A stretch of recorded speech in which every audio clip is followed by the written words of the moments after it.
Okay, welcome everybody. Today I'm going to move on from what we were talking about last time, which was about how Buddhism has traditionally conceived the universe. And with each talk, as it were, we're moving closer to ourselves. So I thought today I would talk about life according to the Buddhist understanding, and the realms of existence that lives exist in. So the word for life is jivita, and probably since human beings have existed, once again they've thought about, where did we come from? And generally, in most traditional religions, including ancient ones that no longer exist, people have thought it had something to do with a divine being or divine beings. According to the Buddha, just as he said the beginning of everything cannot be known, he also included in that is the beginning of life. So it may be sometime in the future that we know when and where and why life came into existence, but at present we only have several theories, apart from religious ones. So according to scientists, there are two main theories about the origins of life at present.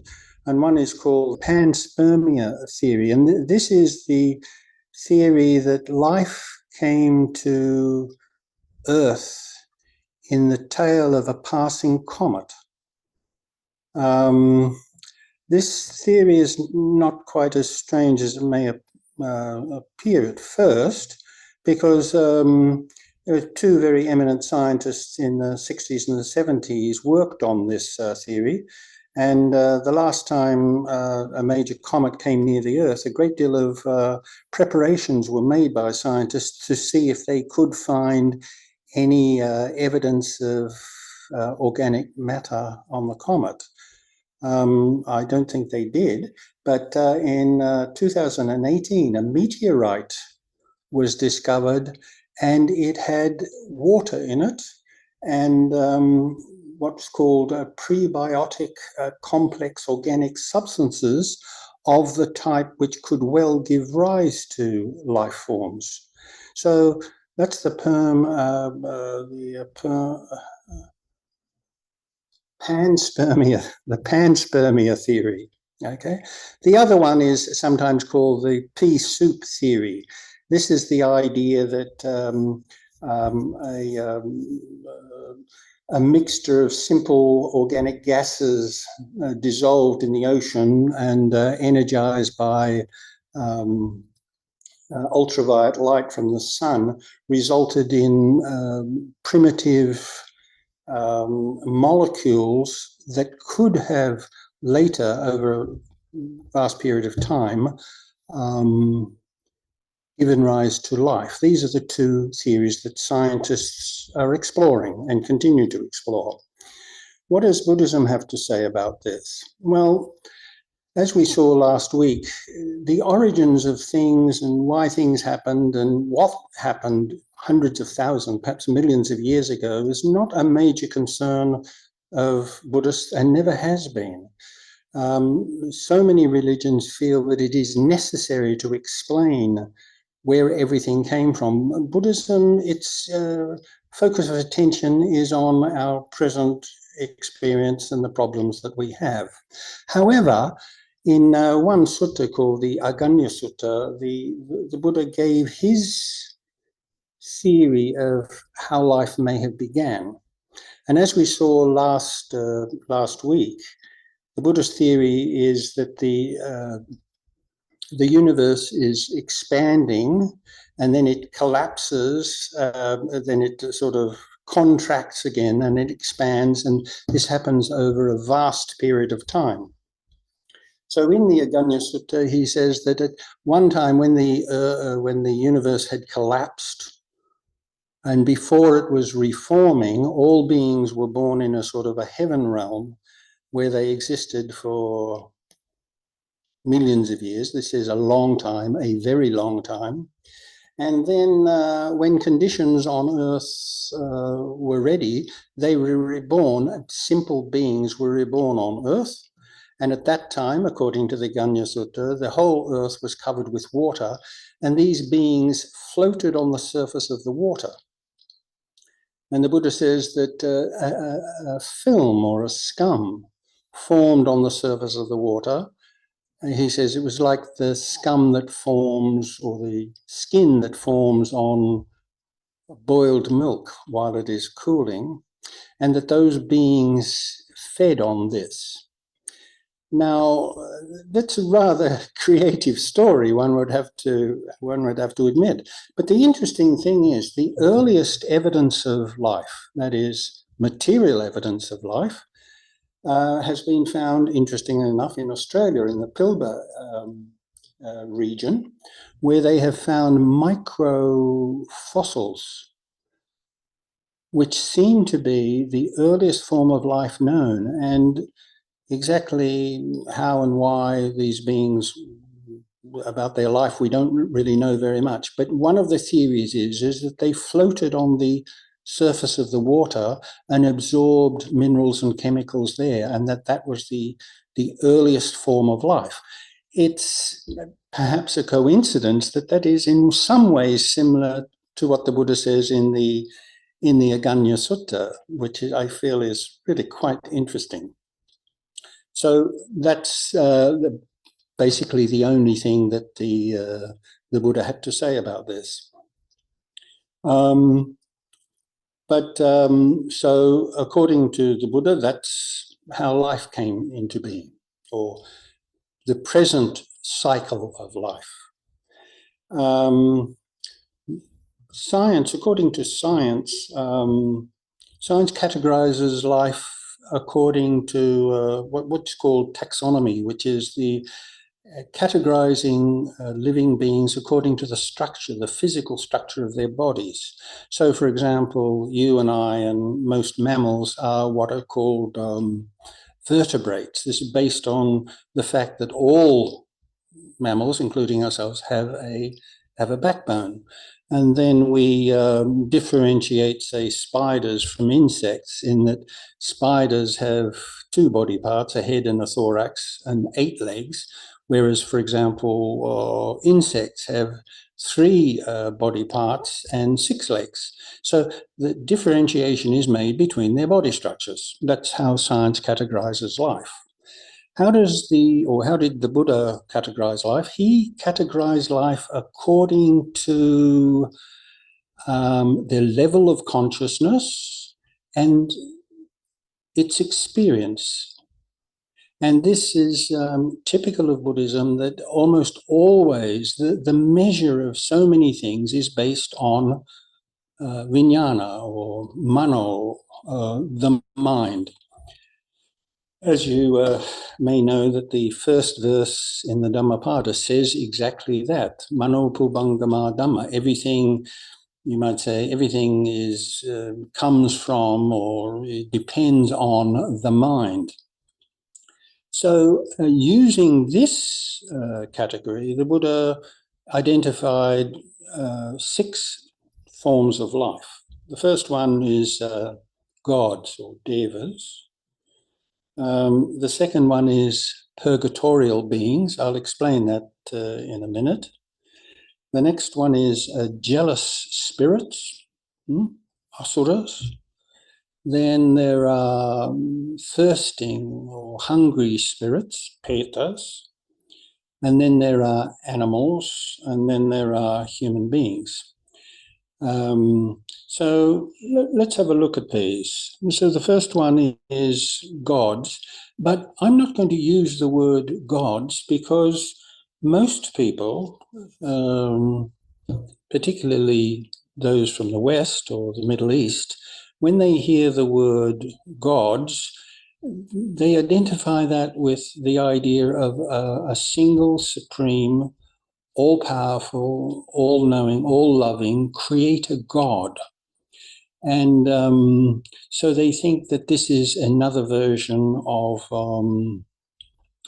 the theism that they are used to. But that is not what devas are. For anybody who's a Westerner, I would say probably a better word than gods would be perhaps angels or spirits. And why I say this is because Buddhism does not have the idea of a single creator God, all-powerful creator God. So the Buddha's understanding of the gods were that they were more joyful. They had more positive experience than human beings. They were more powerful. They might help human beings who prayed to them for help, but they couldn't always help them simply because they were not all powerful. And certainly from a spiritual point of view, they were not more, in fact, they were nowhere near as spiritually developed as a Buddhist saint, an arahat, and certainly not as a Buddha, a fully awakened being.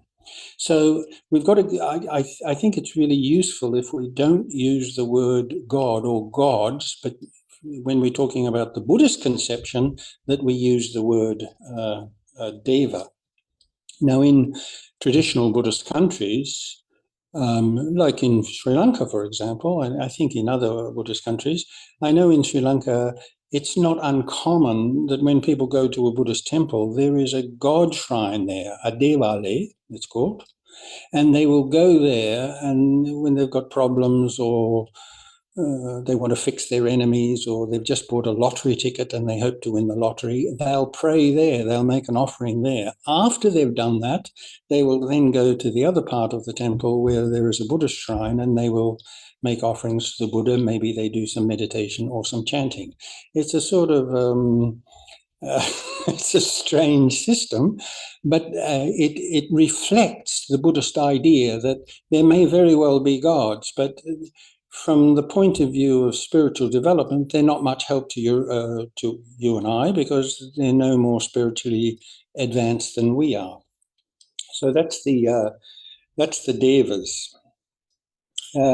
Then we've got purgatorial beings. Now, this is usually, you'll hear people say that this is hell and hell beings. But I would prefer to use the word purgatory because, once again, when we hear the word, or many of us, when we hear the word hell, we think, first of all, of a place where we are punished, or people are punished for the evil that they have done, or because they didn't believe in the right God, and that punishment is eternal. It just goes on forever and ever. So purgatory in Buddhism, or you might say the Buddhist hell, is not like that. It's completely different. First of all, nobody judges you. When you die, there is no superior being who judges you, and if you're found wanting, then you're condemned to hell. According to Buddhism, you actually create the hell-like state, or the purgatorial state, through how you have thought, spoken and acted during your life. It is entirely a self-created state. And secondly, it's not eternal.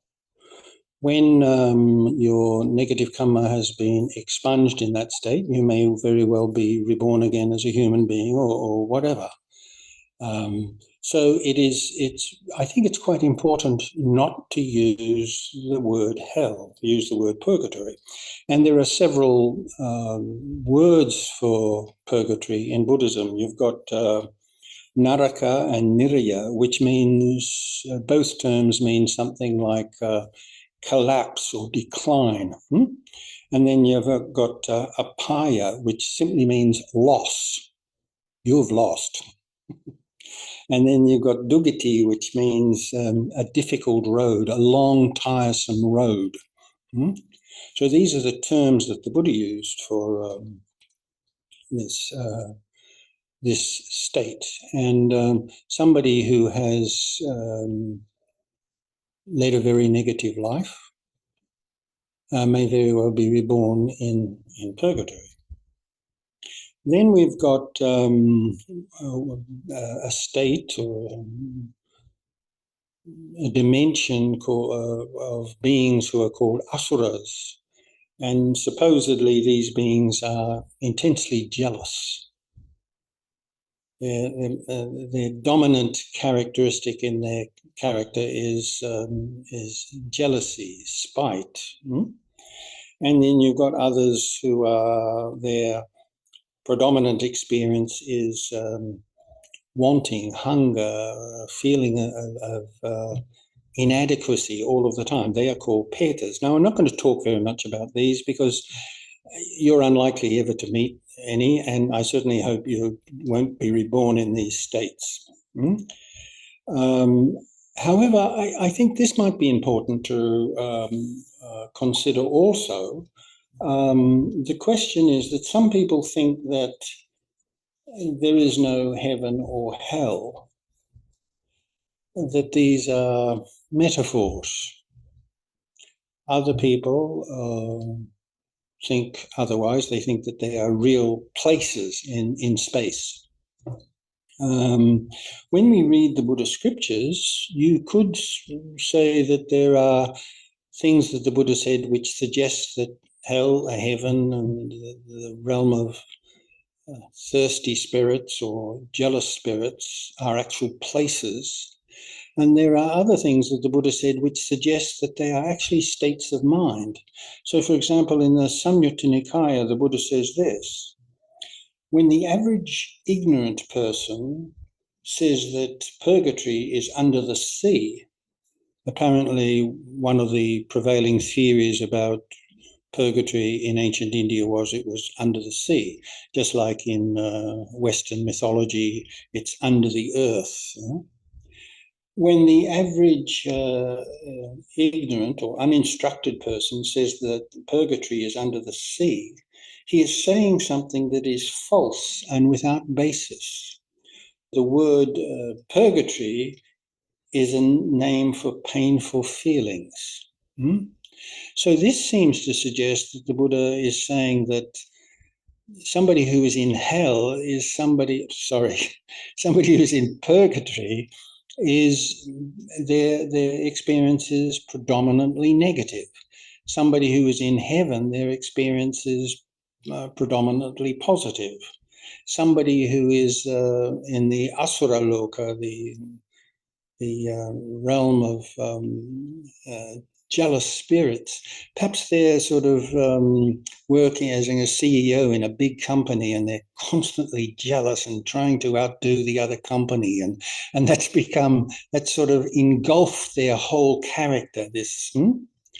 And maybe those who are constantly feel that they're inadequate and they want so much. They see how much others have got and how successful others are, and it just burns them up with jealousy. Maybe that's what it means. Myself, I think that if you take these states of existence to be places, well, good. You can certainly find texts that seem to suggest that. Or if you're more comfortable, or it makes more sense to you that these realms are actually states of being, of experiences, well, that's okay too. But we can't really say very much about these things because at present, in our present state, we have no access to these states if they are indeed states. After that, we come to the Tiricana Yoni, the animal sphere or the animal realm. So we can talk about this because we know animals. We're an animal ourselves. We're surrounded by animals. We have pet animals. There are farm animals, and that we know all about animals. We can actually see them. So this is a state where the predominant experience of these beings is one of fear. I think here the Buddha says of the animal realm, there is no living by Dhamma there, no balanced living, no doing what is good or skillful. There is only devouring one another and feeding off the weak. Well, we know, anybody who has a pet knows that animals seem to be able to express affection, certainly affection. It can be jealous. I've actually seen dogs jealous when their master starts petting a child and the animal becomes jealous. But we also know, so they do have these rudimentary emotions. They have rudimentary cognitive abilities.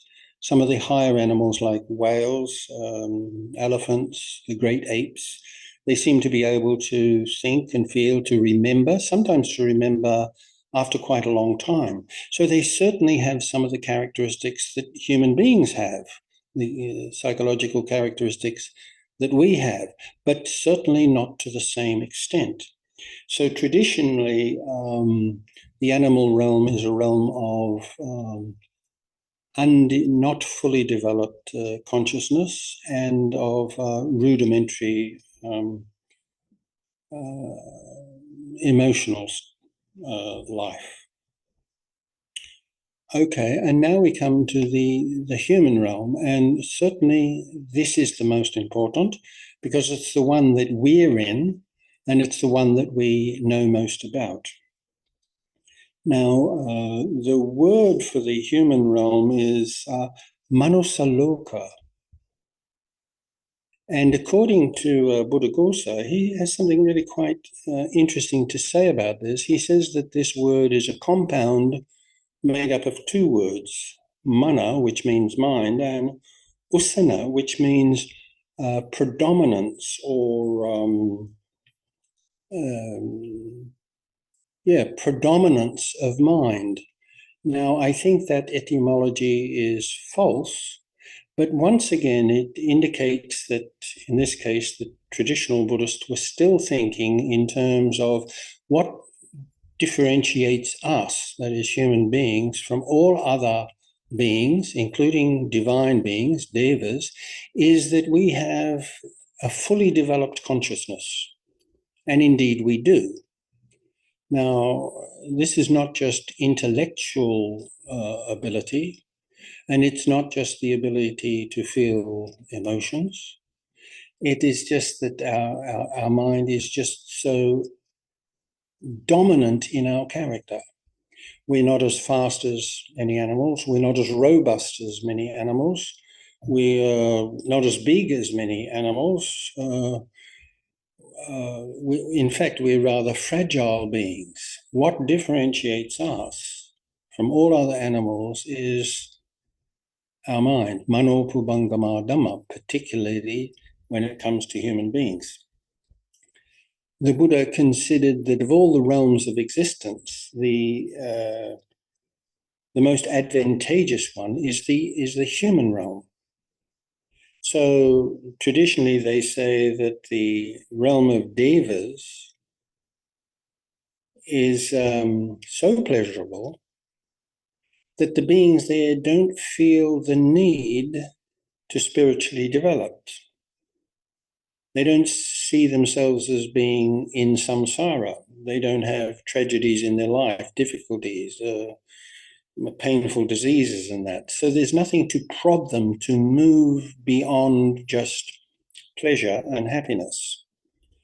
Beings in purgatory, they are so, their experiences is so negative that they really can't detach themselves from it enough to once again work spiritually.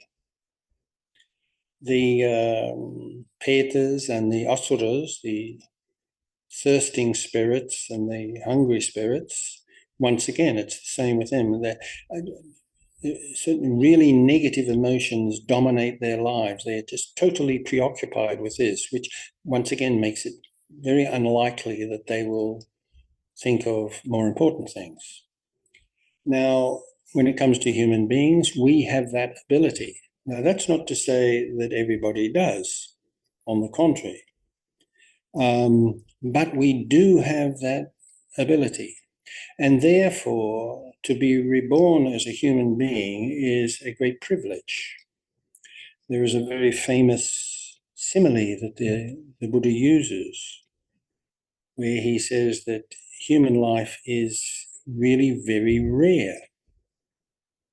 And he says, if you were to imagine a great sea turtle, and floating in the ocean somewhere there was a yolk. And if once in 100 years that turtle were to come to the surface to take a breath of air, and if he was to put his neck through this yolk, freely floating in the universe, the chances if he were doing that would be greater than your chances of being reborn as a human being. So he's making it clear that we have a unique opportunity to walk the spiritual path and overcome all the inadequacies of samsara. It's a great tragedy that many people, perhaps even the majority of people, never see it like that. So it is a wonderful opportunity to be a human being. The Buddha says some other interesting things about human beings. Another thing he says about human beings is human beings are a single species. Now, probably almost everybody would agree with that now. But certainly they didn't until fairly recently. Even in 19th century science promoted the idea that certain types of human beings were intellectually inferior to others. They didn't have the same qualities, intellectual qualities, as, well, the scientists who were promoting that theory. And in ancient India, and indeed in modern India, there is a thing called Varna, the caste system. And this teaches quite explicitly that human beings are of 4 different types, created by Brahma or Ishvara, or created by God, and that each of these 4 had different abilities, and that they were allotted by God to certain livelihoods, and that they could not and should not move into another caste. Yeah? So at the time of the Buddha, this was a prevailing theory which was backed up by religion.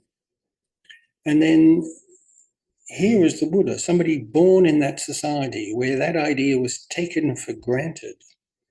And yet he maintained that human beings were a single species, that anybody, given the right effort and the right circumstances, could attain awakening. And therefore he opened his Sangha, his monastic order, to people of any caste, which was, incidentally, the Buddha was not the only person who rejected the idea of caste. So did the Jains, as they still do.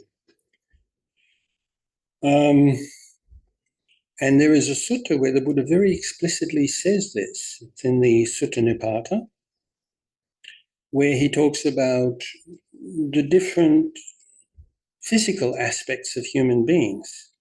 And he says, other than a few minor differences of no significance, all human beings are the same. And I think it's in the last verse, it's a series of verses, the sutta, he says, the differences that are spoken of are only conventional. And the word, in other words, I mean, clearly there is a difference between some people, hair, their skin color, etc., and that. So there are clear differences. But he says these differences that are spoken of are only conventional.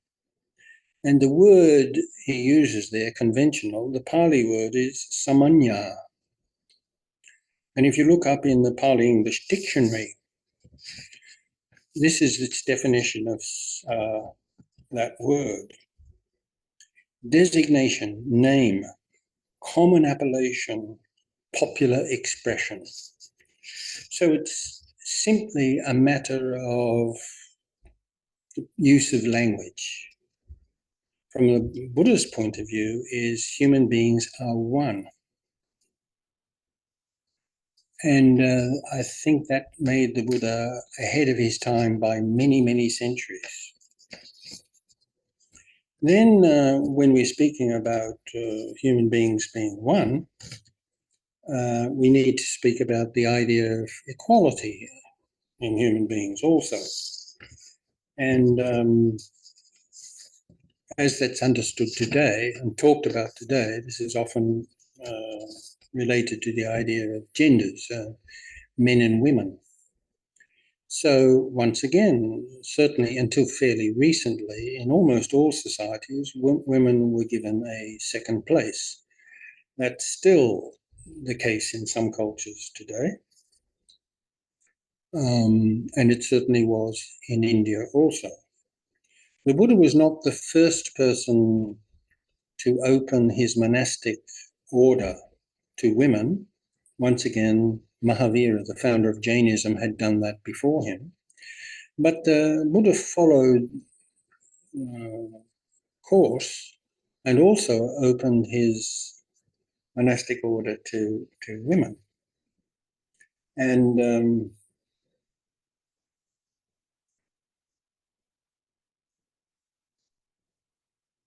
he was reluctant to in the beginning. Exactly why he had this reluctance, I don't know. It may be because of the social position of women at that time, and particularly women living alone or living in small communities alone could have opened them to abuse by men. That may have been the reason. But anyway, Ananda, his cousin and close friend, asked him, he said, are women able to attain awakening?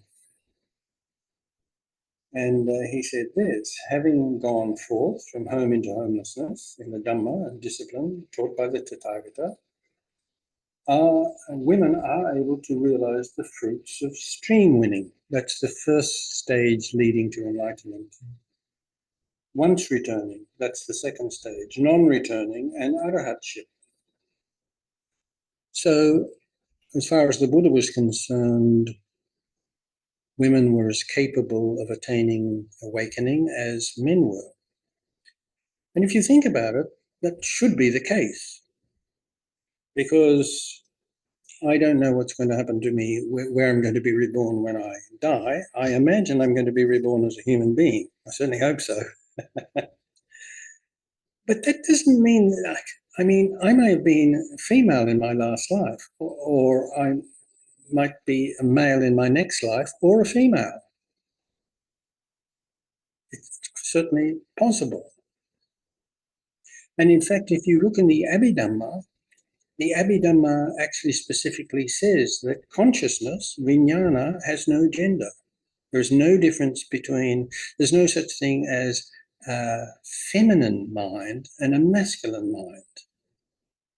Now, that's not to say that women may have more abilities or less abilities, or more interest or less interest in different ways. But as far as attaining awakening is concerned, technically there should be no difference. So this was the Buddha's vision. Now, how Buddhist cultures have treated women over the centuries is a different matter. It is often the case in Buddhism, as much as some other religions, that the high ideals of the Buddha have not always been understood or even practiced. So in traditional Buddhist societies, even today, women for the most part are given a second role, although the numerous problems that women and forms of oppression that women suffer from today in quite a few cultures have never been prominent in traditional Buddhist countries. So in India, you had purdah. This is where basically women were confined to their house. This is very common in Middle Eastern countries also. That never prevailed in traditional Buddhist countries. However, women generally were given a second place. But this was not the Buddha's vision. In the Mahaparinibbana Sutta, at one time, Mara tried to encourage the Buddha to die quickly.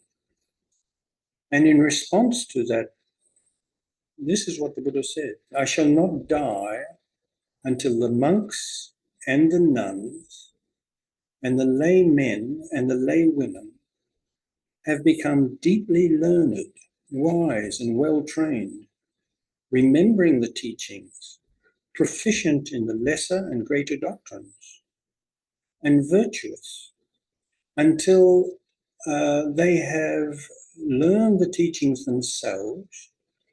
They are able to tell it to others, to teach it, make it known, establish it, open it up, explain it, and make it clear. I shall not die until they are able to refute false doctrines taught by others and are able to spread the convincing and liberating truth abroad. I shall not die until the holy life, the brahmacharya, until the holy life has become successful, prosperous, undespised, and popular, until it has become well proclaimed amongst both gods, devas, and humans. So here it is very clear that the Buddha expected women to know the Dhamma well, and even know it well enough that they can explain it to others and try to convince them of it. Now, in traditional Buddhist countries, women generally certainly have not been given that right. And in that sense, Buddhists have failed to live up to some aspects of the Buddhist teachings. So, this is what the Buddha had to say about life and the realms of existence. And once again, some of these ideas are not particularly relevant to leading the holy life, practicing the Dhamma as we understand it. I know I've been in some Buddhist societies where a great deal of emphasis is given on devas, and they want to know how many different realms of heaven there are and how many realms of hell and so on and that. And I think that this, considering that we really don't know, we know what the Buddha had to say, but it's really not really relevant to our lives. What's relevant to our lives is utter freedom of mind, akkupachetu vimukti. And that is the aim, that is the goal, that is the culmination. Okay, that's all I have to say for this afternoon. If there's anything anybody would like to ask, I will do my best to answer your questions. Bhante, is it easier to be born in heaven than as a human? It sounds so rare to be born as a human based on the sea turtle story that you shared with us. Well, actually, there's a place where the Buddha says that yes, he says that it's very, very rare to be born as a human being. But I think we have to consider at that time, the Dhamma was known to only a very few people in northern India. In China, nobody had heard of it. In the West, in Africa, nobody had ever heard of it. So that the rarity of human beings makes sense. Since that time, the Dhamma has spread very widely. So I think that the chances of being reborn as a human being now are much, much higher. I would also say that since the 5th century BC, human society has generally advanced a great deal. See, horrible institutions like slavery have disappeared. Life is not as savage and as brutal, at least in many parts of the world, as it used to be. And there are religions like Christianity and others that teach high moral standards. So I think as a result of that, probably many, many more people are reborn as human beings now than they would have been at the time that the Buddha said that. Thank you. So thank you, Bhante. But the question, but the question was, so the chances are better now to be reborn as a human being. But the question, is it actually easier to be reborn as a Dewa in the heavenly realm? I don't know. I never really thought about it. I'd rather be a human being. You know what, with AI now, and life is more exciting and interesting than it ever was. Sitting up there just enjoying yourself all the time, I'd get bored with that. But anyway, I don't know. I don't know how you... well, in actual fact, I shouldn't have said that. The Buddha does actually say that you may be reborn as a deva if you do certain things.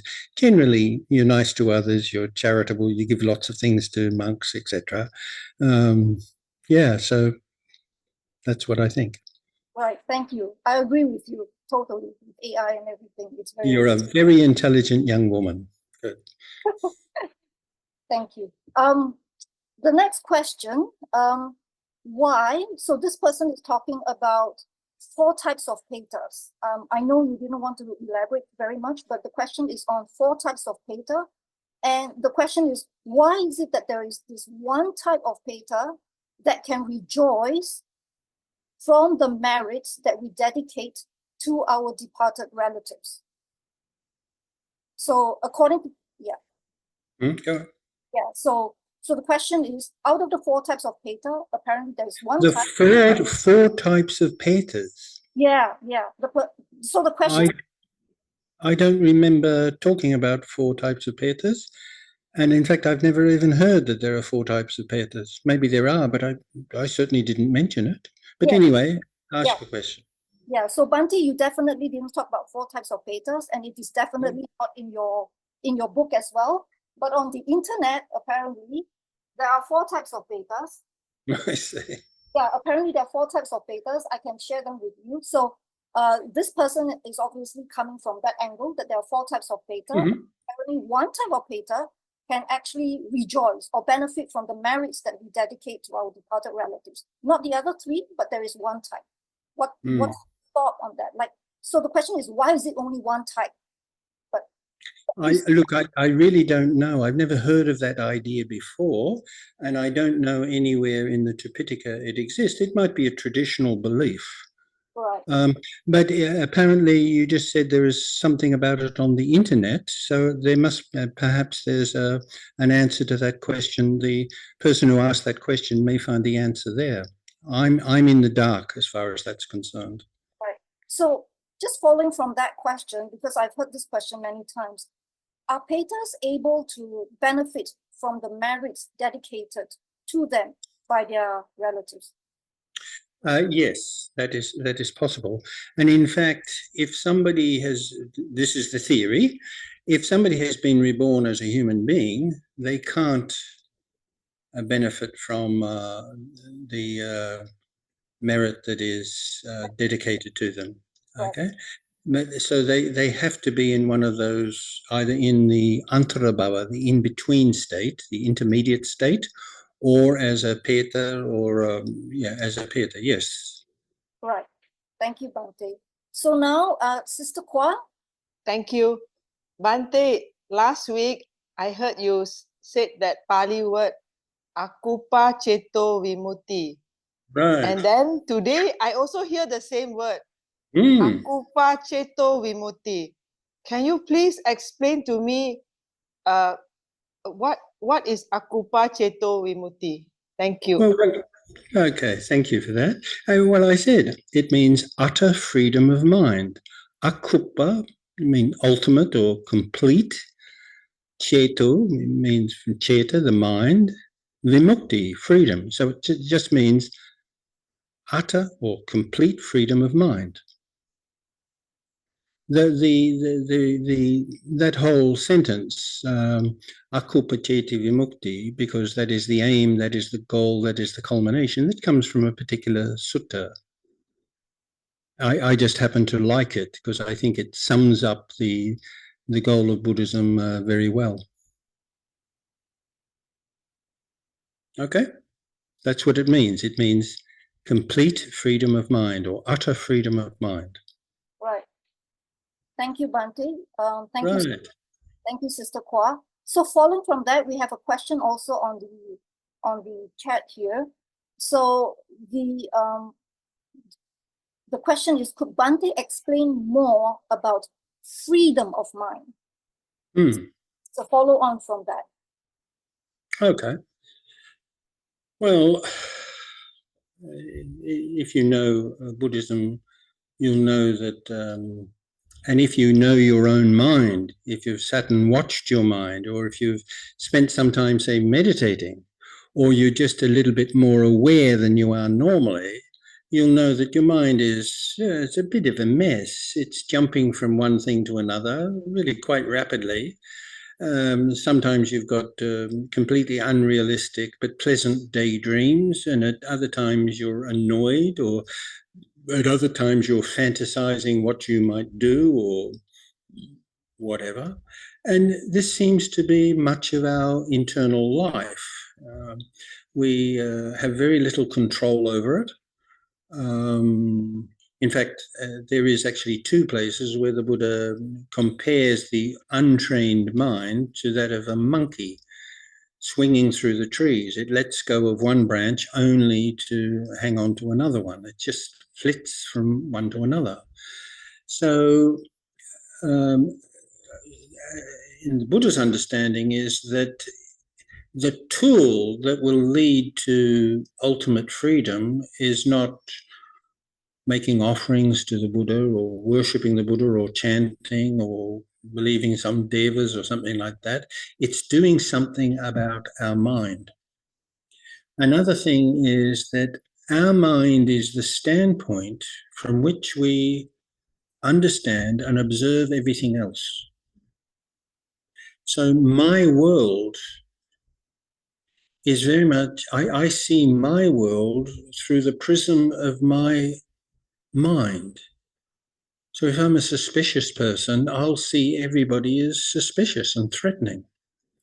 If I'm an open and happy person, I'll probably see everybody as being nice, and I'd like to get to know them. If my mind is filled with hatred, I'll see nasty people and enemies everywhere. So what we do about our minds is extremely important. Quite apart from helping us to attain awakening, bodhi, it can just make our lives a little bit better. It can help us to develop our character. It can make us more pleasant to live with the people around us if we do something about the present state of our mind. It has been pointed out that when we go to school and college and even university, we're taught about all sorts of things, but we're not taught about how to develop our minds. So our mind needs to be developed and freed from all this confusion and indiscipline and what have you. And when that happens, we see clearly. I think the Buddha uses the term, we are able to develop knowledge and vision of things as they really are, as opposed to how we imagine them to be or how we think they should be, or something like that. And then we're able to put together a more accurate picture of reality, and that will bring about quite naturally changes in how we behave. And ultimately, after quite some time and far more discipline, we'll be able to free ourselves from greed, hatred, and delusion, and then attain awakening. So is it important? My word, it is. It's probably the most useful thing. It's the kindest thing we could do to ourselves, is to further develop our mind. Okay. Thank you. So the other question here is, in which realm does Mara exist according to Buddhism? Oh, I don't know. Look, next time Mara pops around, ask him, see what he said. I really don't know. And probably Mara actually exists within us, right? Well, okay, so that's an interesting question. Is there such a being as Mara? That's whoever asked that question. I'm sorry, but related to your question is the interesting question: does Mara? Is there such a being as Mara? Yeah. Well, it would seem to be when you read the suttas. But if you think about them a little deeper, maybe that's not the case. So, for example, we are told that Mara has 3 daughters. Greed, hatred, and delusion. That's a pretty strange name to call your kids, isn't it? Yep. You imagine you were walking through the park and coming towards you was a woman with a pram. She had her children in the pram, and you stopped and looked at the child and you said, "Oh, what a lovely little child. What's her name?" Hate. Yeah, we normally don't call our kids hate and greed and anger and okay.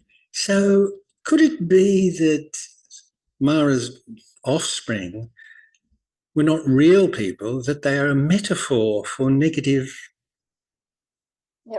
states of mind? Is that possible? I think that's quite possible. Yep. Then if you read the Padana Sutta in the Sutta Nipata, this describes when the Buddha was sitting under the Bodhi tree and he was not yet awakened. And Mara came up to him, and it says Mara attacked him with his army. And then it lists, I think it's 11 platoons in Mara's army. Now, I can't remember the exact name of all these platoons, but one is greed and anger and jealousy and self-importance and egoism, and it's all negative mental states. Now, once again, I've heard of military platoons and what have you named after famous military heroes. But I've never heard a military platoon. What platoon are you in? Oh, I'm in the coward platoon. And here, I mean, it's very clear. This is a metaphor for, once again, for negative states. It wasn't a real army made up of beings. It's an army of negative states that the Buddha had to come to terms with, which was perhaps pulling the Buddha away from his noble quest. So I think we can say that some people see Mara as a discrete and real being who had 3 daughters or 3 offspring. But I think it's also important to point out that it seems to be very, very clear that in other suttas, Mara would seem to be a metaphor for negative mental states that hold us back, that create a barrier for us moving ahead. Right. Thank you, Bhante. Next question. Brother Tyen, just hold on. I'm going to get through the questions from on the chat here. So the next question is this: are stream enterers, once returners and non-returners, born in the human realm only? That I don't know, but non-returners, according to what we are told, a non-returner is not reborn in the human realm. That's why they're called a non-returner. They are reborn in one of the higher realms, and they attain awakening from there. And I think that's rather interesting because in Pure Land Buddhism of China, you have exactly this idea. Now, some people think that there's really very insurmountable differences between Theravada, or early Buddhism, and Mahayana, that is the developed Buddhism. And I think there's some truth to that. But there are also similarities, and this may be one. So according to the Pure Land texts, if you have great faith in the Buddha and you chant his name, you may be reborn in the Amitabha's Pure Land, and it distinctly says, and attain awakening from there. Now, last time I read the Pure Land Sutras, the Sukhavati Sutra, I noticed something that nobody had ever told me before, and I'd never heard of anybody, any Chinese Buddhists say this. Yes, if you chant Amitabha's with a pure mind. So they just think that you go to the temple and you chant Amitabha's and you look at those other people, yeah, they're not chanting properly, or, oh, look, that I never liked that monk.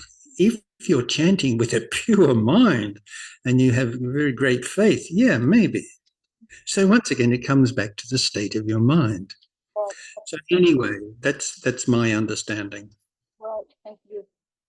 So another question, can we actually continue to practice Buddhism if we are born in heaven? Please ask that again. Okay. Can we continue to practice Buddhism if we are born in heaven? Well, apparently not. Once again, I don't know that all these ideas are so important or whether they're even real, but that's what we're told. But my understanding is that that's not the case, because it might be exactly the same for human beings. I mean, if you've got a great deal of privilege and you've got a great deal of money and you can basically do anything you want, chances are you're not going to be too interested in the idea of dukkha or suffering. That's not your immediate concern because you're really enjoying yourself. You couldn't understand that, and perhaps you don't care that others are not as privileged and as happy as you are. So that doesn't mean you couldn't, but it may make it much less likely that you would. I mean, does this mean, therefore, they don't actually experience dukkha? They don't experience what? Dukkha. Dukkha. Okay, yes. That's the whole idea of heaven. It's a really nice place. It's like a lovely holiday camp on a lovely clear beach that just goes on for a long, long time, apparently. Right. So it doesn't come to an end because the problem. Well, it certainly comes to an end. It eventually comes to an end. Yeah. Okay. Right. Next question is this. So, hi Bhante, how can you practice, or rather, how can we practice so that we are reborn as humans and not a deva? Well, I think taking the Dhamma seriously. Yeah.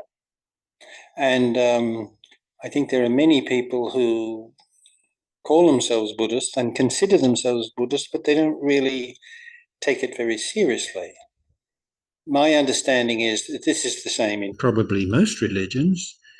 The average Buddhist, at least the average Buddhist that I know, they take their hat off at the door of the temple and they celebrate Vesak, and they try to practice the 5 precepts when it's easy, when it's not a challenge.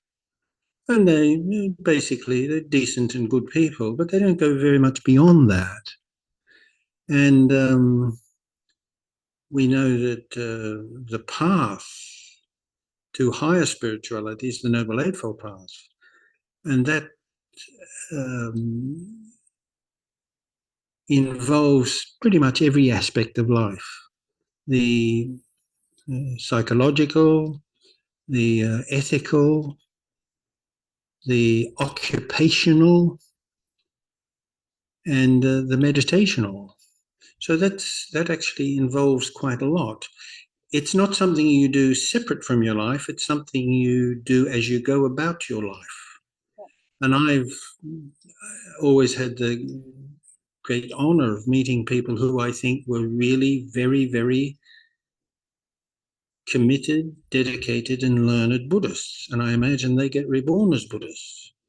And I've met people who are, perhaps they don't have a deep knowledge of the Dhamma, but they have a simple and profound faith. And that faith makes them gentle and good people. I've met lots and lots of people like that in Sri Lanka, especially village people. They don't have a deep understanding of Dhamma, but what they know, they take seriously, and they're basically good people. I've met Christians like that and Hindus like that too. I think their chances of being reborn as human beings are pretty good. Absolutely. Brother, So, but if you take the Dhamma, specifically the Dhamma, if you've got all those things that a good Christian or a good Hindu might have or a good Jew might have, and you have a knowledge of the Dhamma as well, I would say that that would pretty much guarantee that you're reborn as a human being. right. Thank you, Bhante. Brother Tyen? Thank you, Bhante. I want to ask regarding the follow-up with the question of Mara, the metaphor. Yeah. So if we think of Mara is a metaphor, but I read from the book before, talking about Sariputta was doing meditation. Then after the meditation, he got a headache. And actually the explanation given was that actually the other monk saw that actually he actually was hit by a Mara, and yet Mara was supposed to be very powerful. He actually must suffer from more serious head injury, but rather than suffer the serious head injury, he just has some mild headache, which means the Sariputta was very, very great in terms of his power. I'm not sure whether it's correct term to use it. So perhaps he had a very thick skull. So because of this story, I would like to ask you whether you think the Mara was just a metaphor, or probably really there's someone called Mara in Yeah, thank you. Well, I think I answered that question, and you get both of these possibilities within the suttas themselves. So it's up to the individual.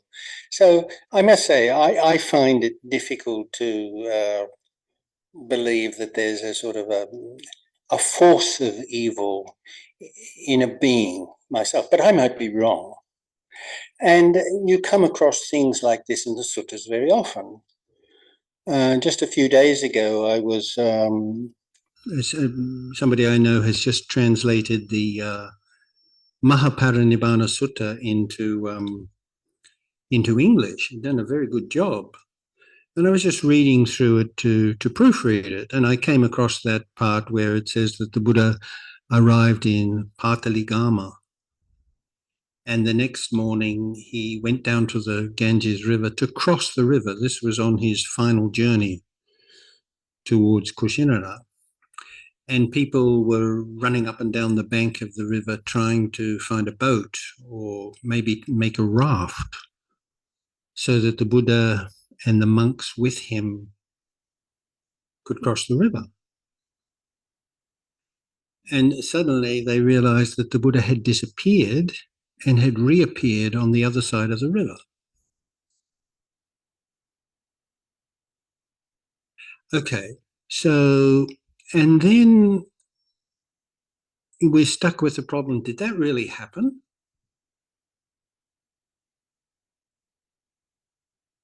Now, there are a few incidents like this. There's another one where the Buddha had a engaged in a debate with a particular paribhajika, a wandering ascetic, and it didn't go well. And the Buddha was quite annoyed at this,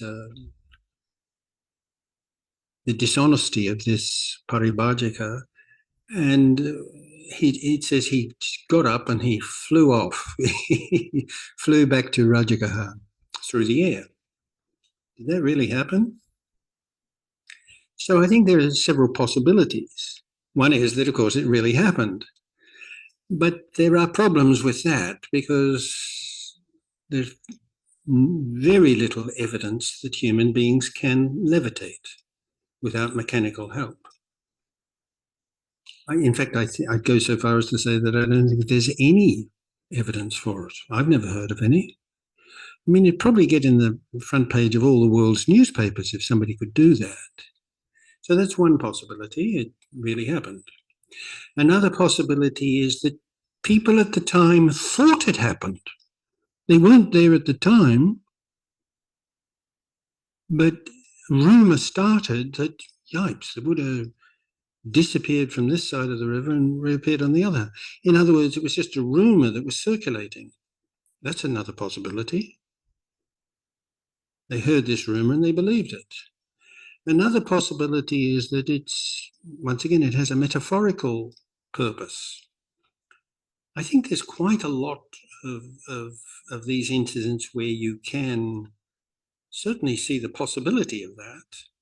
And in the case of the Buddha disappearing from this side of the Ganges and reappearing on the other bank, when that story is finished, then there's a verse, a gatha, and it says something like, people who are ignorant run up and down the bank of the river, but the enlightened one has already crossed over. So it seems it's quite possible that story was, that verse, because the verse is certainly not saying that the Buddha crossed the river, it's just saying that unenlightened people are like those running up and down the bank, and awakened people are like those who have already crossed. And it may be that verse was quite popular. And when the Mahaparinibbana Sutta was written, they thought we should include that verse because it's such a good verse. And they created the story in order to be an introduction to the verse. That's possible. So there's quite a few possibilities. So if we return to yes, it's a wonderful story about Sariputta and Mara. I can't think of a metaphorical purpose that may have had right now, but once again, it's possible. I'm open to any possibility, but I am skeptical generally of the ideas that there's a real being called Mara, and that doesn't make me a bad person. It makes me somebody who doesn't make me a bad monk. It makes me somebody who takes the Kalama Sutta very seriously. Don't just believe because it's Pittika Sampadaya, just because it's in the scriptures. Right. Thank you. Wise words, Bhante. Another question. So this is again going back to the Peta realm and the sharing of merit. So if only those in the Peta can accept our merits, why are there then chants dedicating merits to all beings like Nagas, Devas, etc.? Yeah, well, I once tried to find out where those verses about all beings came from, how old they were, and I'm never able to. But I get the feeling, and I've talked to others about this too, that they probably were composed in the Kandyan period, in about the 16th, 17th, or 18th century in Sri Lanka. Okay. And that was a time particularly in the central provinces of Sri Lanka, where the kings had actually were invited from India. They were Hindu kings, and they came to rule Sri Lanka. And they introduced a great deal of Hinduizing practices, quite understandable. So I think that if I'm right, and certainly those verses are not in the Tripitaka, Oh, it may be that they're just lovely verses that were composed very, very late in Buddhist history. In fact, historically speaking, quite recently. So I don't think we need to take these seriously. all right, thank you. And then the last question here is, are the 31 realms of existence reserved? 31 realms of existence. Yes. Mm-hmm. Are the 31 realms of existence reserved only for Buddhists, or non-Buddhists can also be reborn in any of these realms? So I think the starting point here is, Bhante, how do we reconcile that there is literature out there saying that there are 31 realms of existence, and you have shared with us that there are 6 realms of existence? I think that would be a starting point before we get to the question. Well, there are 31 or 32 heaven realms, but I've never heard of. I think sometimes it's referred to as planes of existence, 31 planes of existence. So I think the person could be thinking along that line. I think the person is thinking of the various levels of the various heavens. Right. So, Bhante, what you're saying is there are only 32 planes of heavenly realms? Is that what Bhante is saying? That's what I certainly.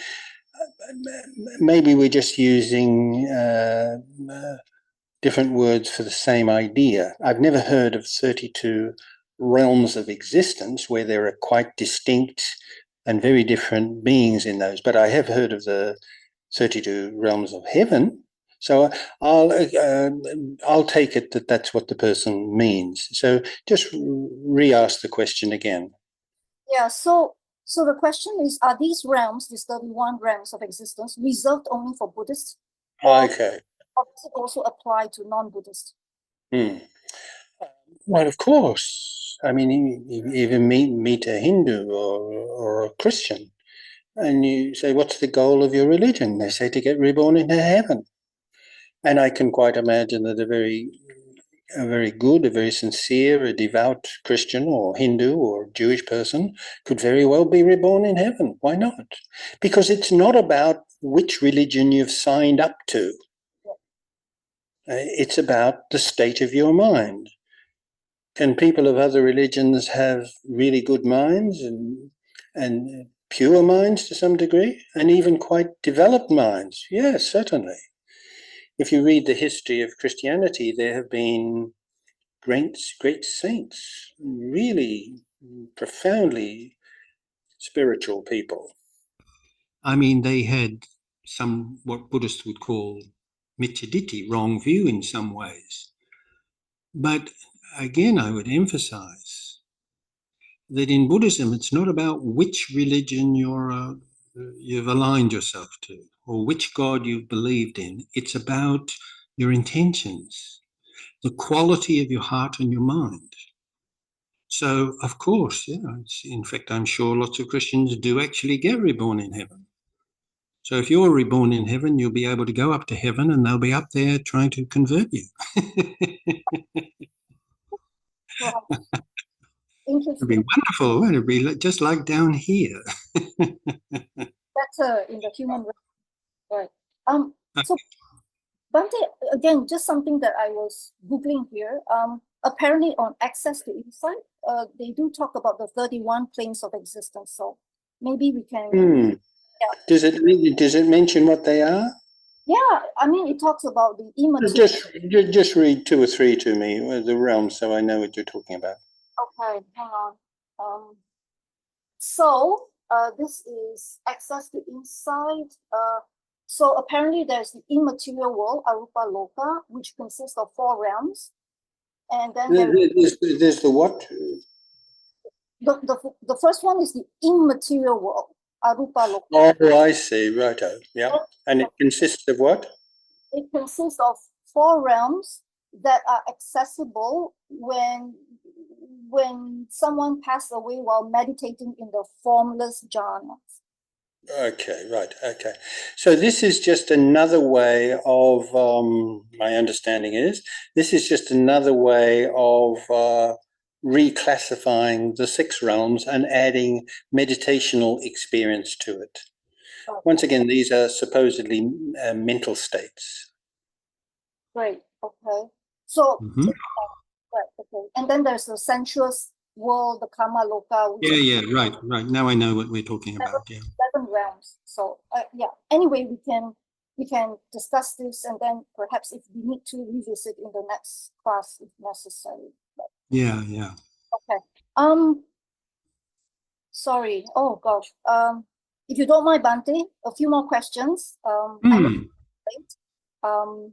So this one is okay. I'm going to continue with the 31 planes. Bante, if we do not subscribe to 31 planes of existence, then why do we believe that non-returners will not be reborn in the human realm, but at the abode realm before attaining Nibbana? Look, I must say I find these very, very complex and theoretical. I know what the ancient texts say. Obviously, the person asking the question does too. But I wonder whether spending so much time thinking about these subtle, rather complex and subdivided things are so useful. Anyway, so I'll bow out of that question, and I'll just apologise for the person who asked the question. Maybe there are some monks in Malaysia, or whether the questioner is in Singapore, who'd be able to fill you in on all the details of all these subdivisions and what have you. I'm not so good at that. I'm sure that such a monk would be able to make sense of all of it for you. You try one of them. Thank you. And you mentioned there was 1 or 2 other questions. We'll take 2 more, maybe. I think this one is probably the last one, but again, it's dealing with the spirits and the ghosts. Bante's story about spirit and ghost occupying a person, is that real? So we are really talking about being possessed by spirits and. Yeah. Well, that's quite an interesting question, maybe. So I think there is